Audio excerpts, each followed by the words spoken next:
मैं उपेंद्र यादव, आप सबका इस लाइव प्रोग्राम में स्वागत है। दोस्तों, इससे पहले 2 सितंबर को आप लोगों से मुलाकात की थी। 2 सितंबर को हमारा प्रदर्शन था। रीढ़ शिक्षक भर्ती 2020 की विज्ञप्ति पैटर्न परीक्षा तिथि, कंप्यूटर शिक्षक भर्ती, स्कूल व्याख्याता और बाहर राज्यों का कोटा कम हो। आपने देखा होगा 2 तारीख के प्रदर्शन के बाद 3 तारीख को माननीय मुख्यमंत्री जी के द्वारा एक ऐतिहासिक निर्णय लिया गया कि बाहरी राज्यों के अभ्यर्थियों को कैसे रोका जाए। आपने वो लाइव देखा होगा। सबसे बड़ा जोर हमारे 2 ही बिंदुओं को लेकर था कि फर्जीवाड़ा रोका जाए, बाहर राज्य का कोटा समाप्त हो। आप लोगों की दुआएं, हमारा संघर्ष, हमारा प्रयास अब सफलता की ओर अग्रसर है। पिछले 3 साल से लगातार हम प्रयास कर रहे थे, लेकिन कई बार बहुत हंसी भी आती है, क्योंकि जब हम देखते हैं कई सोशल मीडिया पे या कई अन्य जगह देखते हैं तो कुछ लोग अब बाहर निकल के कहने लग गए कि हम भी 3 साल से मांग कर रहे थे कि राजस्थान में बाहरी राज्यों का कोटा कम हो। लेकिन उनको ये पता नहीं किन किन राज्यों में क्या क्या हो रहा है, किन किन राज्यों में किस प्रकार राजस्थान के अभ्यर्थी को नहीं लिया जाता। खैर छोड़िए, हमारा संघर्ष सफलता की ओर है। उसके बाद जब 2 तारीख को आपके जो हम लाइव आए थे, उसके बाद 2 तारीख को मैं पूरी रात पर मुझे मैसेज मिला कि मुझे वो उन राज्यों की पीडीएफ जो फाइल, जो एविडेंस है, जो विज्ञप्ति है, मुझे अधिकारियों को सौंपनी है सीएमओ में। 4:30 बजे तक रात भर जगते रहे। मेरे कई साथी थे, उन्होंने पूरा सहयोग किया और 20 से 21 राज्यों के हमने एविडेंस जुटाए और सुबह हमने 8:30 बजे वो कागज सौंप दिए। उसके बाद मीटिंग हुई। हालांकि उस मीटिंग में स्पष्ट निर्णय नहीं निकला, लेकिन इतना जरूर है, आज नहीं तो कल निर्णय निकलेगा, लेकिन हमारे संघर्ष की जीत होने वाली है। दोस्तों, कई तरीके से राजस्थान के अभ्यर्थियों को फायदा पहुंचाया जा सकता है। सरकार ऐसा भी कर सकती है, क्योंकि स्थानीय निवासी वाले मामले में पहले मध्य प्रदेश में भी था और कहीं भी था, उत्तर प्रदेश में भी था, तो मामला न्यायालय में पहुंचा था। ऐसे में चाहे क्षेत्रीय भाषा, हमारी राजस्थानी भाषा को मान्यता नहीं है, उसमें समय लगेगा, लेकिन कई राज्यों में क्षेत्रीय भाषा के आधार पर वो अपने राज्य के अभ्यर्थियों को फायदा पहुंचा रहे हैं। एक जो हरियाणा का एक मामला समझ में आता है, जब आप फॉर्म आप आवेदन करते हो, उसके बाद पूछा जाता है आप कहाँ के रहने वाले हो। यदि आप बाहर के हो तो आपको उसका लाभ नहीं मिलेगा, क्योंकि अलग 10 या 5 नंबर अलग से वहाँ के स्थानीय नागरिकों को दिया जाता है, जिससे उन लोगों को ज्यादा नंबर आए। तो ऐसा भी राजस्थान में किया जा सकता है। सारे सुझाव दिए। सबसे बड़ी बात है कि इस मामले को जब जनवरी फरवरी 2018 में उठाया गया था, कई लोगों ने कहा था उपेंद्र यादव बावड़ा हो गया है, लेकिन अब समझ में आ रहा है कि जो मुद्दा रात दिन मेहनत करके हर राज्य की पॉलिसी ढूंढकर सारे इतने मोटे कागज इकट्ठी कर जब मैंने पूर्ववर्ती सरकार में भी रखा था, उसमें मंत्रिमंडलीय कमेटी के सामने भी रखा था, और इस सरकार में माननीय मुख्यमंत्री अशोक गहलोत जी के सामने भी रखा था। 11 अक्टूबर को मैं खुद ने माननीय मुख्यमंत्री से मुलाकात की थी और 25 अक्टूबर को इस संबंध में सीएमओ से एक आदेश निकला था कि इनका परीक्षण करवाया जाए, और जब अब आवश्यकता पड़ी तो वही कागज मेरे द्वारा सौंपे गए हैं। यानी कि जो हमने रात दिन मेहनत की थी, रातों जागकर ये पॉलिसी इकट्ठी की थी, ये विज्ञप्ति इकट्ठी की, उसका हमें फल मिलने वाला है आज। यानी कि थोड़े दिन बाद ये मैं कह सकता हूं कतिपय उचित होगा कि मेरे जीवन की सबसे बड़ी लड़ाई, मेरा एक सपना था कि मेरे प्रदेश के बेरोजगारों को उनका हक मिले। इसके अलावा यह भी सपना है कि समय पे भर्तियां निकले, समय पे बेरोजगारों को रोजगार मिले, गलती करने वाले अधिकारियों के खिलाफ कार्रवाई हो, एक कैलेंडर जारी हो भर्तियों का कि कब एग्जाम होगी, कब परिणाम आएगा, कब ज्वाइनिंग होगी, यह भी तय किया जाए, समय सीमा तय की जाए कि 6 महीने या 7 महीने में भर्ती पूरी होनी चाहिए। लेकिन हमें सबसे बड़ी सफलता, जिस प्रकार 20 से 22 राज्यों में राजस्थान के अभ्यर्थियों को नहीं लिया जाता था, उसमें माननीय मुख्यमंत्री जी गंभीर है, अधिकारियों को निर्देश दे चुके हैं। अब इसमें कभी भी नियम पारित होके, क्योंकि कभी भी आदेश जारी हो सकते हैं, जहां मीडिया, जो प्रदेश की मीडिया है, उनको भी मैं सैल्यूट करता हूं, धन्यवाद देना चाहता हूं कि वो लगातार हमारा साथ दे रहे हैं, हमारे मामले को बड़ा मुद्दा बनाया, जिसमें सरकार ने अहम इसमें फैसला लेने के लिए निर्णय लिया है, वो आगे बढ़ रहे हैं, तो इससे प्रदेश के बेरोजगारों को फायदा होगा। मुझे पता है कई लोग अपने अपनी भर्तियों के कमेंट आने शुरू हो गए होंगे, क्योंकि उन्हें अपने भर्तियों से मतलब है। मैं जानता हूं कि आपको भर्तियों से मतलब है, भर्तियां पूरी होंगी तो आपको रोजगार मिलेगा, नौकरियां मिलेगी, अपने माता पिता के सपने पूरे होंगे।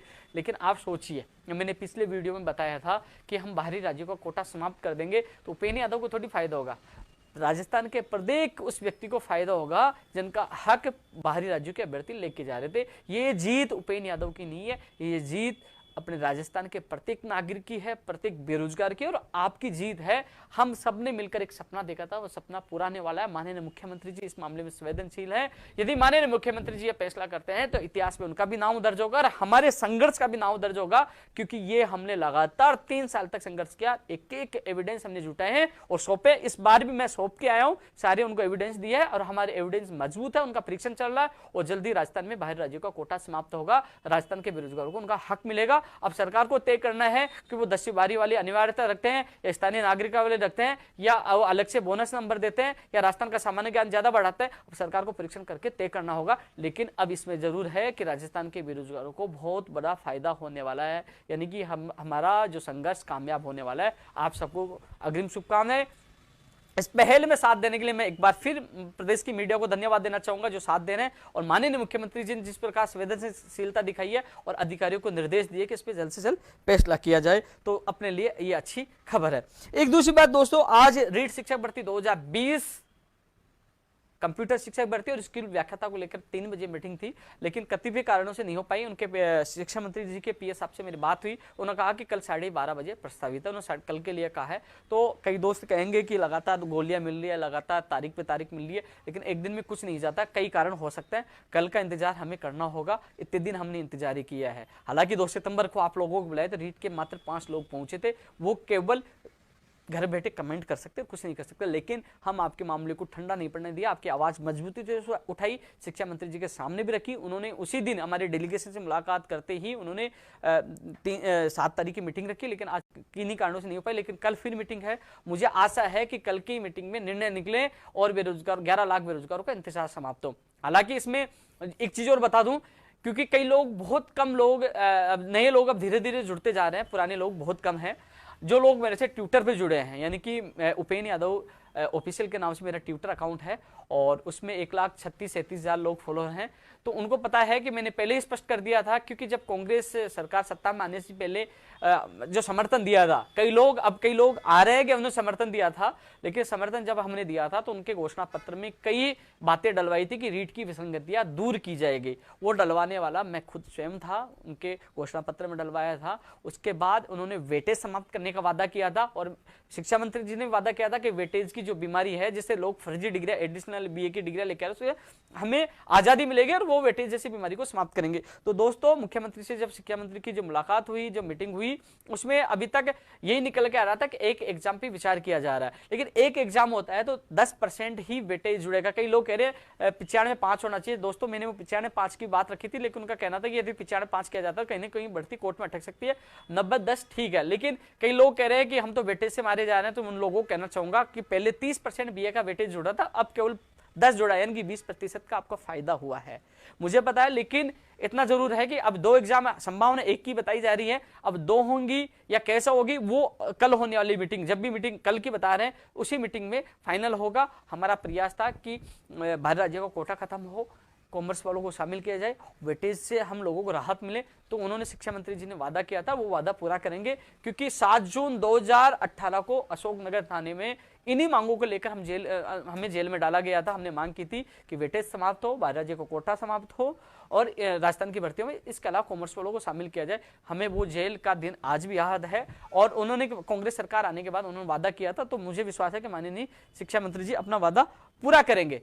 इसके अलावा दोस्तों, एएन भर्ती के लिए भी मैं चर्चा करना चाहूंगा। एएन भर्ती 2018 जिनका मुख्य परिणाम 10 महीने से ज्यादा दिन हो गए, परिणाम जारी नहीं हुआ। आज उनके एक व्यक्ति, उनका जो प्रदीप कुमार, मेरे साथ सीएमओ में मैं उनके साथ गया था, सीएम सचिव से उनकी मुलाकात करवाई थी और उन्होंने, सीएम सचिव साहब ने स्पेशल सेक्रेटरी साहब से बात की और वो आरपीएससी और कार्य विभाग में बात करें। लेकिन उसके बाद मैं खुद कार्य विभाग जांच पड़ताल के लिए मैं संबंधित अधिकारियों से मैं खुद मिला हूं। आपको कभी भी गलत जानकारी नहीं दूंगा, मैं संबंधित अधिकारियों से मिला हूं। उन्होंने स्पष्ट कहा है कि अभी रूल्स में अमेंडमेंट हो रहे हैं, उसके बाद हम फाइल भेजेंगे आरपीएससी से फाइल वापस लॉ में आएगी, लॉ में आने के बाद फाइल जाएगी कैबिनेट में और कैबिनेट से आने के बाद फिर फाइल जाएगी गवर्नर साहब के पास और गवर्नर साहब से आने के बाद फिर रूल्स का अधिसूचना जारी होगी, अधिसूचना के बाद फिर आरपीएससी और उसके बाद आपका परिणाम जारी होगा। तो दोस्तों, इसमें समय लगना, आप देख लीजिए, जो चैनल मैंने बताया आरपीएससी, लॉ विभाग, गवर्नर, कैबिनेट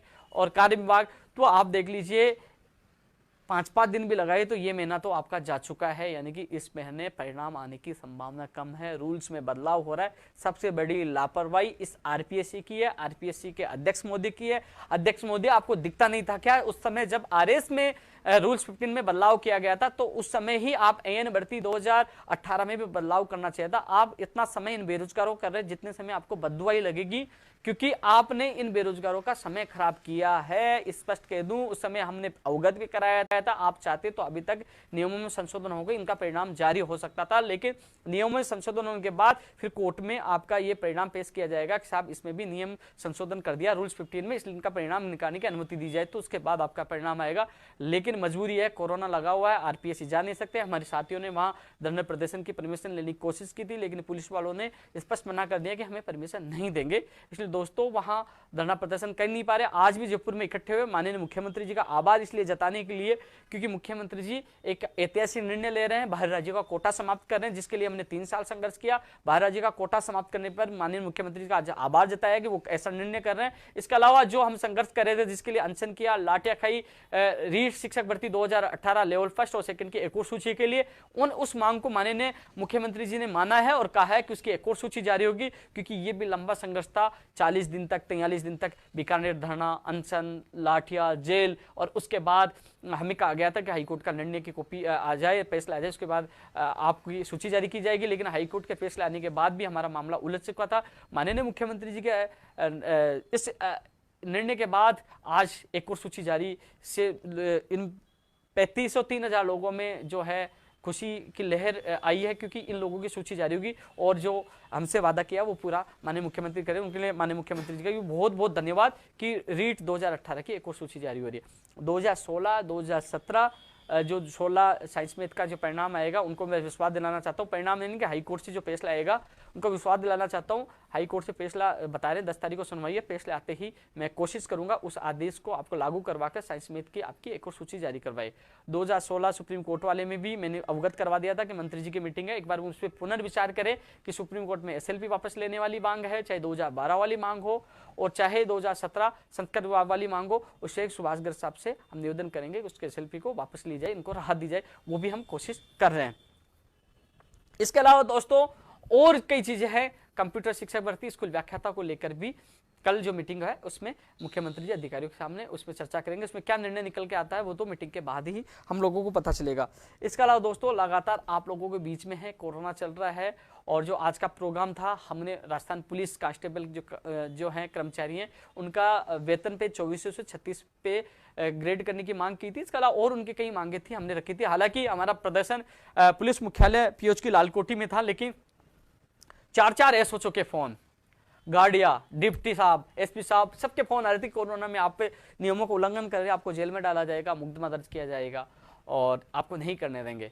तो मैं उन सभी पुलिसकर्मियों से क्षमा चाहता हूं कि मैं आपके लिए मजबूती से बात पीएचक्यू के बाहर आपकी मांग शांतिपूर्वक रखने वाला था, लेकिन आपके उच्च अधिकारियों ने अनुमति नहीं दी, जबकि ये कहा कि आपके मुकदमा दर्ज हो जाएगा, आप नियमों का उल्लंघन किया। तो मैंने जरूर उनको विश्वास दिलाया कि मैं कतई भी कोई भी नियमों का उल्लंघन नहीं करूंगा, लेकिन इनकी आवाज़ जरूर बुलंद करनी है। तो दोस्तों बेरोजगार महासंघ कार्यालय मीडिया के माध्यम से आपकी आवाज़ बुलंद की है, सोशल मीडिया के माध्यम से आवाज़ बुलंद की है। उसके बाद शाम को मैं सीएमओ गया तो सीएम सचिव साहब को भी आपका मुख्यमंत्री का नाम ज्ञापन में सौंप के आया हूं, जिसमें आपकी विभिन्न मांग थी 3600 पे ग्रेड के साथ। जो आपने मुझे मांग, जो मैंने सोशल मीडिया से आपकी ली है, जो आपकी पीड़ा देखी है, वो मैंने मुख्यमंत्री कार्यालय पे मुख्यमंत्री का नाम सौंप दी है। मैं आपके साथ हूं, मैं आपकी हर परिस्थिति समझता हूं। आप त्योहार के दिन भी आप ड्यूटी करते हो, कोरोना में भी ड्यूटी कर, हम त्योहार बनाते हैं, हम रात भर सोते, आप लोग बाहर जागते, हम देश और प्रदेश को बचाने का काम करते हो। तो मैं चाहता हूँ आपकी पे ग्रेड भी बढ़े, आपके जो और भी लाभ मिले। मैं आपके साथ हूँ, पहले भी साथ था, आज भी साथ हूं। मना करने के बावजूद भी बेरोजगार महासंघ कार्यालय के बाहर माननीय मुख्यमंत्री जी का आभार भी जताया जिन्होंने हमारी इतनी मांगे पूरी की है, और साथ में ही आप लोगों की जो पे ग्रेड की मांग, अन्य मांगे मैंने रखी है। जहां तक संभव होगा हर जगह आपका साथ हूं, आपके साथ रहूंगा और आपको न्याय मिले, आपको आपकी मांगे पूरी हो, जब तक आपका भाई आपके साथ है। इसके अलावा दोस्तों जो और भी चीजें हैं जिसको लेकर लगातार कई लोगों के कॉल मैसेज आते रहते हैं, क्योंकि अभी कोरोना चल रहा है और कोरोना के बाद ही स्पष्ट कई परीक्षाओं को लेकर स्थिति स्पष्ट होगी, कई नई भर्तियों को लेकर चर्चाएं होती है। आरएस भर्ती 2020 की भी विज्ञप्ति जारी हो, चाहे ग्राम सेवक की विज्ञप्ति जारी हो, चाहे जूनियर अकाउंटेंट की विज्ञप्ति जारी हो। जो नई भर्तियां हैं उनके लिए भी लगातार लोगों के कॉल और मैसेज मेरे पास आते रहते हैं, तो उनके लिए पहले ज्ञापन दे चुका हूं। एक बार फिर मैंने उनके मामले में एक बार फिर रिपीट में ज्ञापन दूंगा कि जल्द से जल्द, चाहे ऊर्जा विभाग में जो 9000 पदों पर घोषणा की गई थी, मैं खुद बीडी कल्ला जी से मिलकर आया था कि इनकी जो 9000 में आपने घोषणा की थी, आपने 1500 और कितने पदों पर तो बिजली आपके AN JN के आप निकाल रहे हो, लेकिन जो टेक्निकल हेल्पर वाले हैं वो लोग बेचारे दुखी हैं, परेशान हैं, इंतजार कर रहे हैं कि उनकी वैकेंसी कब आएगी। तो उन सबसे मैंने मंत्री जी से निवेदन किया था कि 9000 पदों पर आपने ऊर्जा विभाग में घोषणा की थी, उन सभी पदों पर वैकेंसियां निकाली जाए, जो टेक्निकल हेल्पर सहित। तो उन्होंने कहा था कि मैं कोशिश करूंगा कि जल्द से जल्द आए, कि कोरोना की वजह से मामला डिले हुआ।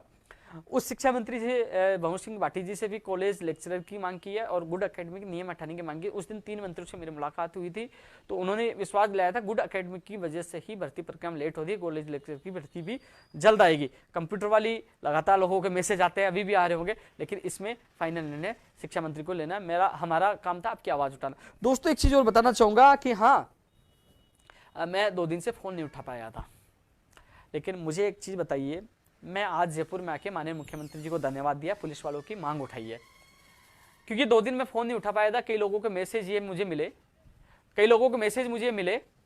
कि उपेंद्र यादव तो राजनेता हो गया, फोन नहीं उठा रहा।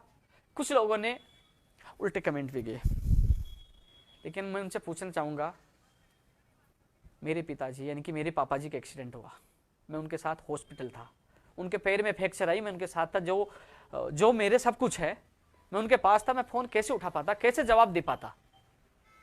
जयपुर आया हूं मैं उनको छोड़कर आप लोगों के लिए, कि मुख्यमंत्री जी का आभार जताने के बाद मैं और लोगों के भी काम करवा सकूं, चाहे पंचायत राज LDC भर्ती हो, चाहे नर्सिंग भर्ती हो, चाहे और भर्तियां हो, उनका काम हो सके। ऐसा नहीं कि हमारा कुछ काम कर दिए जिसके लिए हम चिल्ला चिल्ला के प्रदर्शन कर रहे थे, अनशन कर रहे थे, लाठियां खा रहे थे कि रीट की वेटिंग निकालो, बाहरी राज्य का कोटा खत्म करो, LDC के पद वापस जोड़ो। क्या वो काम उन्होंने कर दिया तो धन्यवाद कि हमारी जिम्मेदारी बनती है कि नहीं बनती है, वो जिम्मेदारी निभाई है। अगले जो माननीय मुख्यमंत्री के पास हम दोबारा जा सके, साहब आपने इतना भला किया, इन लोगों का और भला कर दीजिए, ये दुखी है, परेशान है।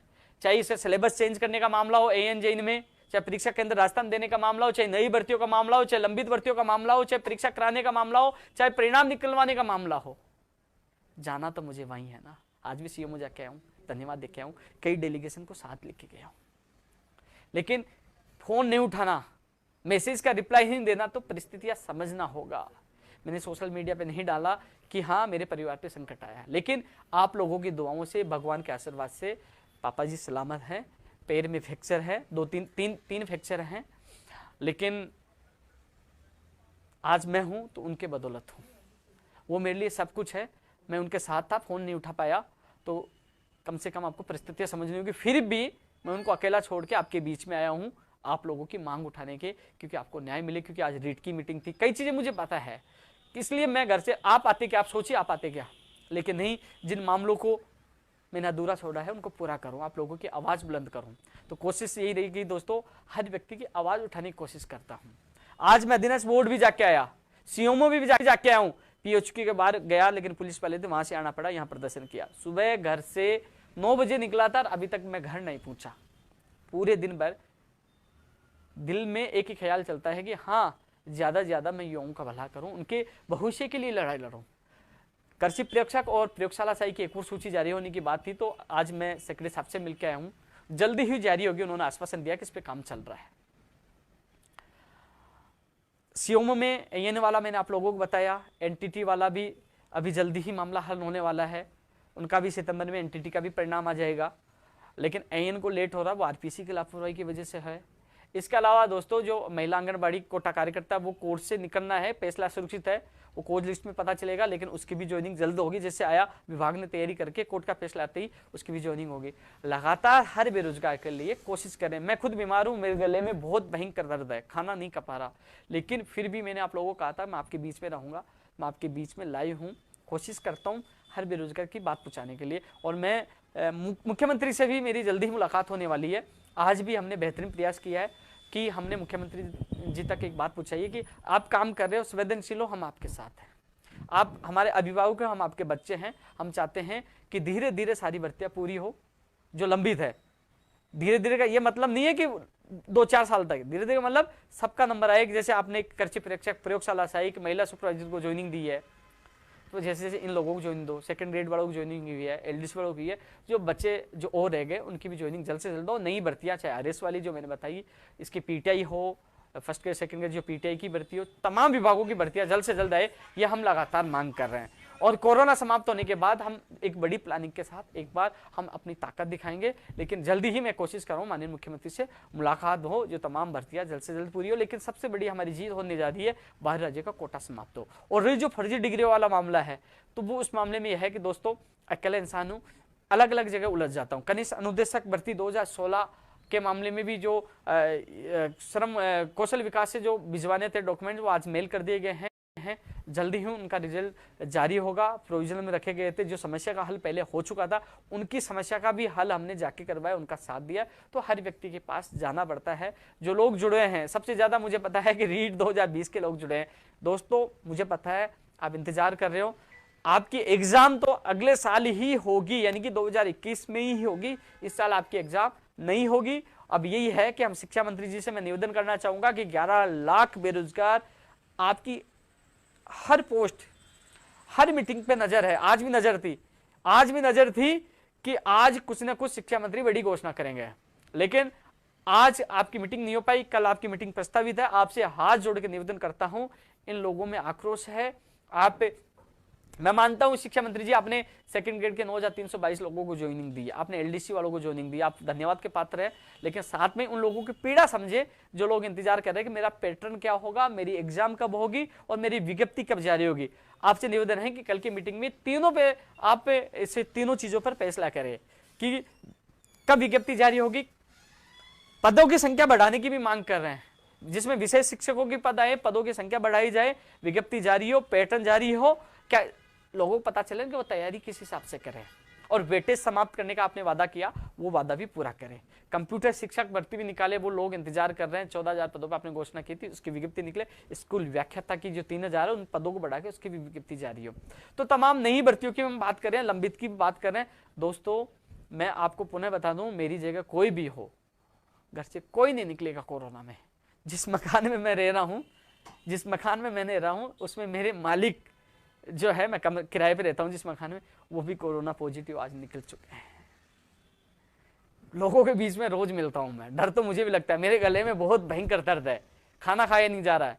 लेकिन क्या करूं, आप लोगों का जब चेहरा देखता हूं, जब आप लोगों के आंसू देखता हूं, तो मैं खुद की पीड़ा भूलकर आप लोगों के साथ चल पड़ता हूं। चाहे मुकदमे दर्ज हो, चाहे कुछ हो, क्योंकि मुकदमे पहले आपको पता है दर्ज है, उसमें गिरफ्तारी नहीं हुई है, कई समस्याओं का सामना करना पड़ता है। लेकिन मुझे अच्छा लगता है जब चेहरे पे जब खुशी आती है, जब हमारी जीत होती है। दोस्तों अब इस वीडियो में इतना ही। हाँ, मैं